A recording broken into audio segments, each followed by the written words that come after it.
Hi guys, welcome back. Today's episode is a special episode that I'm glad to share with you. It's my main agricultural project for the year, and that is that I'm growing the Three Sisters method here on my farm in South Africa. What is the Three Sisters method? It's an ancient Native American agricultural method of growing maize, beans and pumpkins together on a mound. It's been used for thousands of years. The plants are symbiotic with each other. Well, I'll explain that a little bit later. But I think this is the first time that I know of someone is attempting it here in South Africa. It's the first time I'm attempting it, and I'd love to share my journey with you so far.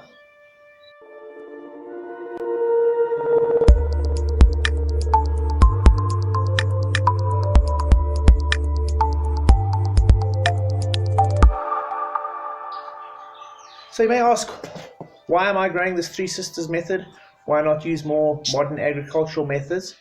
And the answer is, well, I don't have any mechanized tools. I don't have a tractor. I don't have a plow.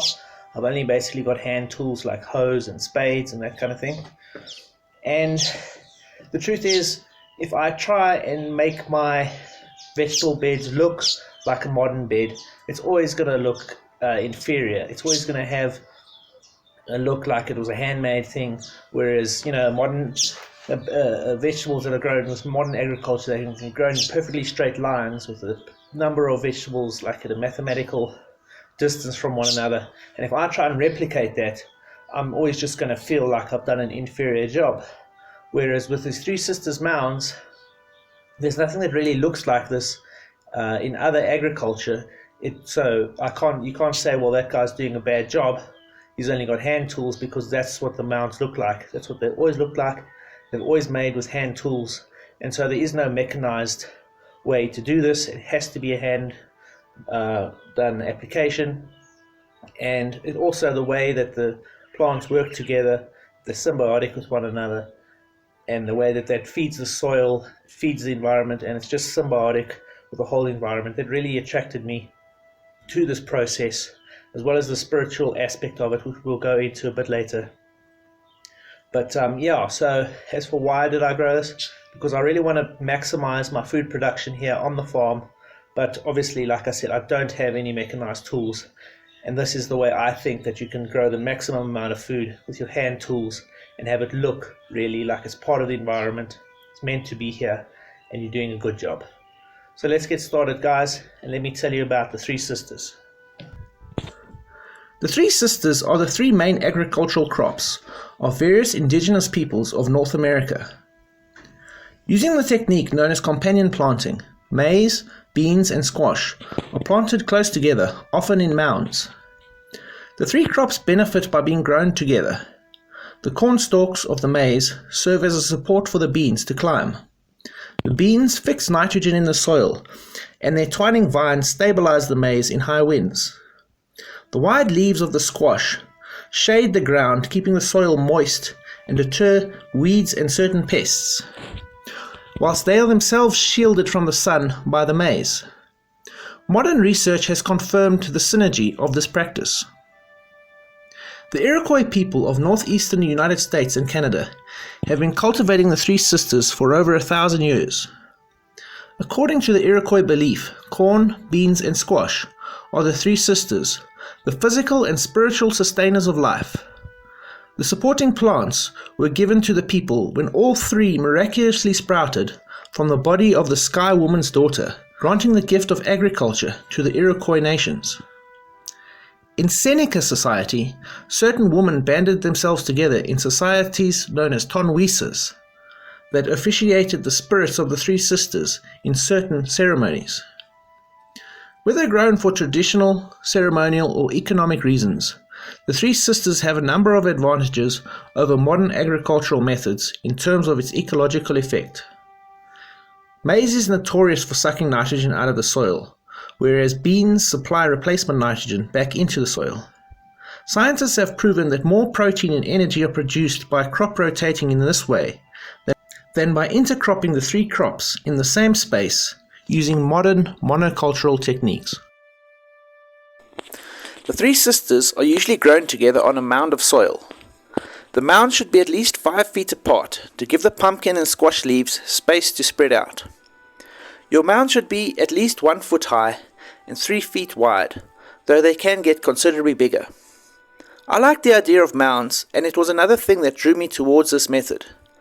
The reason is that clearing a bed of the grass and weeds is my absolute least favorite activity in the world. Not to mention that in the area where I am growing and farming, there is really thick felt grass that is almost impossible to remove and always grows back within a short period. I say this from experience. Whereas when creating mounds, I simply throw loads of sand and soil on top of the grass, and by its sheer weight and the darkness it creates, it suffocates the grass underneath. There are some weeds and grass seedlings that grow through, but nowhere near as many as if I tried to till the earth and grow in a cleared bed in a traditional manner. Because there I have to compete with established grasses and weeds, and on the mound I'm starting fresh. It's soil that hasn't been used, although there will always be seeds in it. So instead of dealing with weeds, I suffocate them, and I would say it's about 95% easier to control unwanted growth of grass and weeds on these mounds than in a traditional bed. I had bought some fruit trees earlier to plant, and I used the soil that I dug out for these trees to create my first mounds. The soil where I stay is very fine and red and full of rocks and stones. To be honest, it's not the best for growing, but it's what I've got. I worked with what I had, and I added compost and darker soils to the mounds as they grew. I have a total of 8 mounds. The first 4 were made with the rocky soil of the loads I was growing for the fruit trees. The remaining 4 were made with a darker soil that I dug out from underneath the trees, a much finer and looser soil without the rocks. After adding the necessary compost and fertilizers and that to the mounds, all organic, they were ready by about late July, and I was ready to plant my first maize seeds at the beginning of September, after the final cold fronts and frost had passed. Having completed my mounds and added a layer of compost, I was eagerly looking forward to planting my first seeds as soon as the winter was definitively over and the spring was here. After the last cold fronts had passed and a few days of fine weather, I felt the time was ready to get started on growing the 3 sisters. I soaked 1 packet of maize seeds in some water overnight and planted the seeds directly into my mounds the next day. I watered the mounds regularly and eagerly anticipated my first green shoots.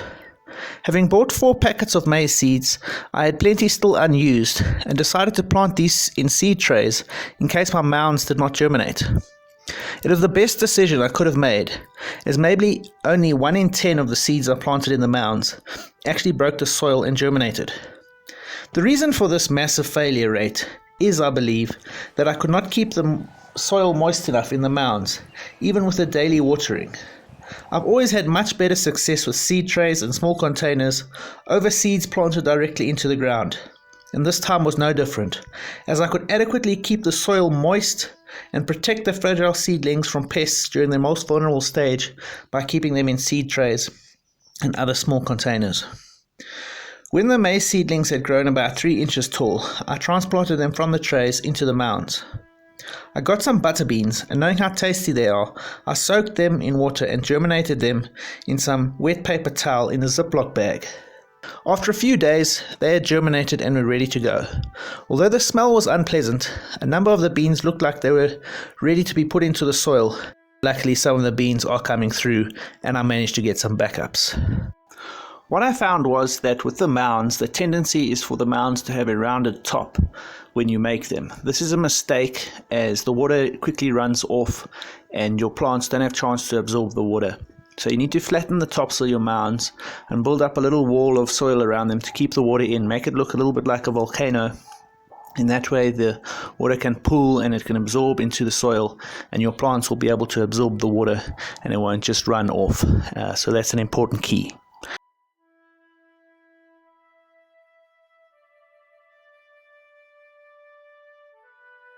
I followed the same routine for the pumpkins. I planted the seeds in cups with some good compost. What I did not take into account is how appetizing these seeds are for mice. It took me a while to piece things together, why there were these little divots in my soil and why my pumpkins were never coming up. Eventually, I pieced things together and tried again. I moved my growing container with my seedlings to an area where there aren't any mice, and now my pumpkins are finally growing in their rightful place, and I've managed to put them next to the beans in the mounds, and we're ready to go. Join me next time for part 2 of my Three Sisters journey, as I tackle weather, pest and nutrient issues, and showcase a number of delicious recipes that you can prepare using the Three Sisters. Please like and subscribe, and leave your comments below. Bye for now.